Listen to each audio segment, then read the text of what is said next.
The WNBA just lost their biggest star, and they have nobody to blame but themselves.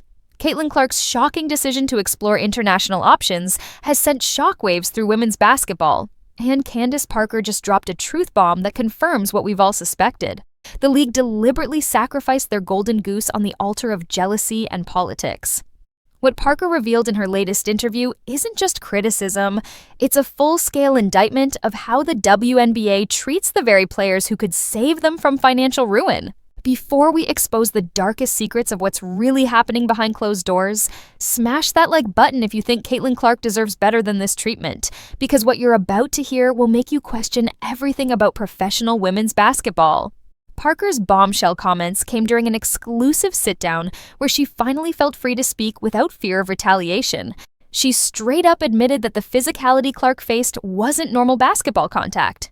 It was targeted harassment disguised as defense. Every single game, Clark took hits that would have been flagrant fouls in any other context. Hip checks that sent her flying into the scorer's table, elbows to the ribs that left bruises for weeks, undercut attempts when she went up for layups. And the refs just stood there with their whistles glued to their pockets. But that wasn't the whole story that Parker exposed. She revealed that veteran players had secret meetings about how to handle the Clark situation. These weren't strategy sessions about defending her on the court.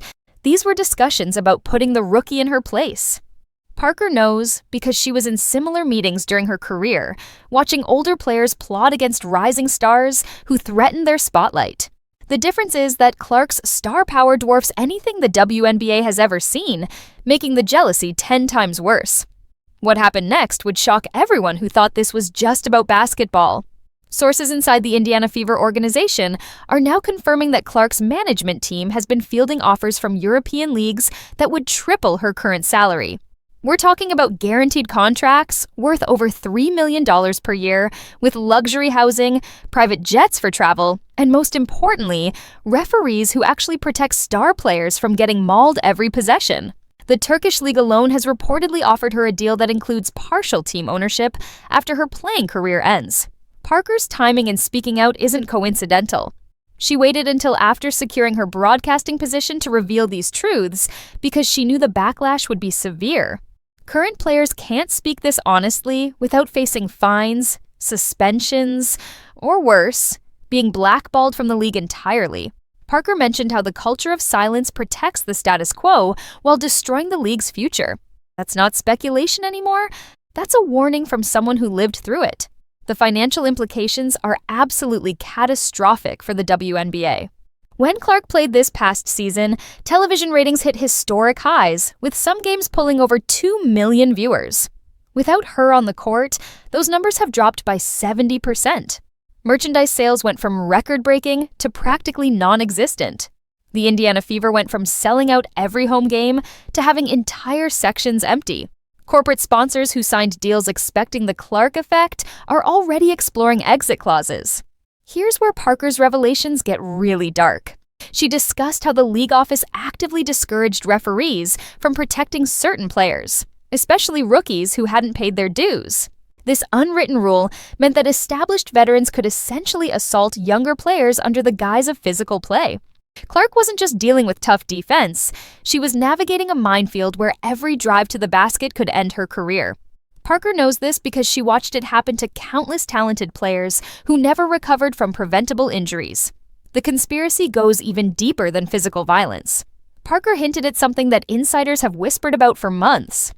There was allegedly a coordinated social media campaign by certain players to diminish Clark's achievements. Every time she had a great game, mysteriously timed posts would appear highlighting other players' stats from years ago.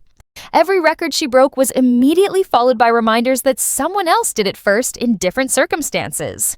This wasn't organic fan behavior, this was orchestrated psychological warfare. What makes this situation even more explosive is that Clark hasn't publicly responded to any of it. Her silence speaks volumes. Sources close to her camp say she's been advised by lawyers not to comment while exploring her legal options. That's right. There might be actual lawsuits coming against the WNBA for failing to provide a safe working environment. Parker's comments could serve as supporting evidence that the league knowingly allowed their biggest star to be targeted without intervention. The international basketball community is watching this disaster with barely concealed glee. European leagues have struggled to compete with the WNBA for top American talent, but Clark's situation has changed everything. They're not just offering money anymore, they're offering respect, protection, and the chance to be celebrated rather than resented. Parker mentioned that this generation of players has options their predecessors never dreamed of, and Clark is about to prove that point in spectacular fashion. Drop a comment if you think the WNBA deserves to lose Caitlin Clark after how they've treated her, because the bombshells keep coming. Parker also revealed something that nobody saw coming. She mentioned that certain team owners actively discouraged their coaches from designing plays for Clark when she played against them. Not defensive schemes to stop her, but offensive plays to embarrass her. They wanted highlight reels of Clark getting dunked on, crossed over, or beaten on defense. This wasn't competition, it was character assassination disguised as basketball. The fact that Parker knows these details means she either witnessed it firsthand or heard it directly from people involved. The Sophie Cunningham situation adds another layer to this controversy. As one of the few players who publicly supported and defended Clark, Cunningham faced her own backlash from the veteran establishment. Parker praised players like Cunningham for having the courage to stand up for what's right, even when it meant going against the grain. But that praise came with a warning about the price of speaking truth in a league that values conformity over growth. What's really telling is that Parker compared Clark's situation to her own career-ending injuries. She specifically mentioned ignoring warning signs because of pressure from the league office to keep playing through pain. The subtext is crystal clear. Clark is being pressured to return from injury before she's ready because the WNBA is hemorrhaging money without her. They'd rather risk her long-term health than admit their business model depends entirely on one 22-year-old superstar. The Olympic implications that Parker touched on are absolutely massive. Team USA was banking on Clark being the face of women's basketball in Los Angeles for the 2028 Games. Home Olympics, global spotlight, the perfect stage for American basketball dominance. But if Clark is playing in Europe with a different passport by then, that dream becomes a nightmare. Some European countries are reportedly offering her expedited citizenship if she commits to representing them internationally. Here's the part that should terrify every WNBA executive. Parker revealed that multiple current stars have reached out to her privately, asking for advice about international options. The Clark situation has opened everyone's eyes to how the league really operates. If she leaves and finds success overseas, expect an exodus of talent that would essentially kill the WNBA as we know it. Parker didn't name names, but she made it clear that Clark wouldn't be leaving alone. The social media metrics tell the whole story. Posts about Clark generate 10 times more engagement than any other WNBA content. Her highlight videos get millions of views, while full games without her struggle to break 6 figures. The league literally cannot afford to lose her, yet they've done everything possible to drive her away. Parker called this the greatest cell phone in professional sports history, and she's absolutely right. What happened next in this saga shocked even Parker herself. Recent reports suggest that Clark's camp has been in talks with a streaming service about creating her own basketball league.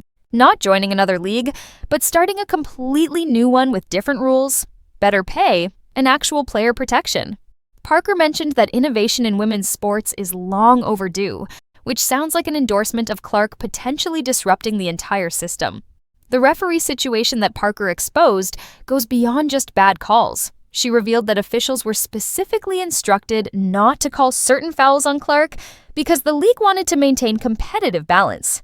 Think about that for a second. The WNBA was so threatened by one player's dominance that they literally changed how the game was officiated just to slow her down. That's not sports, that's scripted entertainment where the outcome is predetermined. Parker's most damaging revelation might be about the rookie scale contracts. She explained how the WNBA intentionally keeps rookie salaries low to maintain veteran superiority, regardless of who's actually driving revenue. Clark makes less than role players who contribute nothing to ticket sales or TV ratings. This isn't about fairness or tenure, it's about control. Veterans don't want rookies making more money because it threatens their entire power structure. The mental health aspect that Parker touched on is equally disturbing. She described the psychological toll of being targeted every single night, knowing that nobody in power will protect you. Clark has reportedly been seeing a sports psychologist to deal with the stress of being public enemy number 1 in her own league. Parker went through the same thing, but didn't have the support system that Clark has built. The difference is that Clark has options Parker never had, and she's not afraid to use them. What makes Parker's interview so explosive is that she's essentially burning bridges she'll never need to cross again. She's secure in her broadcasting career and has nothing to lose by telling the truth. Current players are probably cheering privately while staying silent publicly. Parker has become the voice for everyone who can't speak without risking their careers. She's the whistleblower the WNBA never wanted but desperately needed. The attendance numbers Parker referenced are absolutely brutal for the league. Games featuring Clark averaged 15,000 fans, while games without her struggle to hit 5,000. That's not just a star player effect. That's an entire league depending on one person for survival. Parker knows this isn't sustainable, which is why she's advocating for systemic changes that probably won't happen until it's too late. Here's the smoking gun that Parker dropped almost casually. She mentioned that certain players were promised endorsement deals and special treatment if they helped contain the Clark phenomenon. We're talking about actual bribes to sabotage the league's biggest star. This goes beyond professional jealousy into criminal conspiracy territory.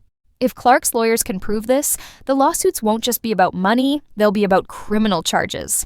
The international offers keep getting more insane. Latest reports suggest a Middle Eastern league is preparing a $10 million per year offer for Clark, with a palace to live in and her own security detail. They're not just trying to buy a player, they're trying to buy the entire future of women's basketball. Parker acknowledged that money talks, and the WNBA's whispers can't compete with these screams. What nobody's discussing is how this affects young girls watching the sport. They see the best player in the world getting abused while the league does nothing. What message does that send? Parker addressed this directly, saying the WNBA is destroying its own future by showing young players that excellence is punished rather than celebrated. Why would any talented young athlete choose a sport where being great makes you a target? The final nail in the coffin might be Parker's revelation about television contracts. Networks signed deals expecting Clark-level ratings for years to come. Without her, those contracts become massive liabilities. We're potentially looking at lawsuits from broadcasters claiming the WNBA committed fraud by promising a product they couldn't deliver. Parker knows the business side of sports, and she's essentially warning that financial Armageddon is coming. Make sure to subscribe and hit the notification bell because this story is far from over, and you won't want to miss what happens when Clark finally breaks her silence. Parker's parting words were perhaps the most ominous. She said the league has a small window to fix this before it becomes irreversible. That window is closing fast, and based on everything she revealed, it might already be too late.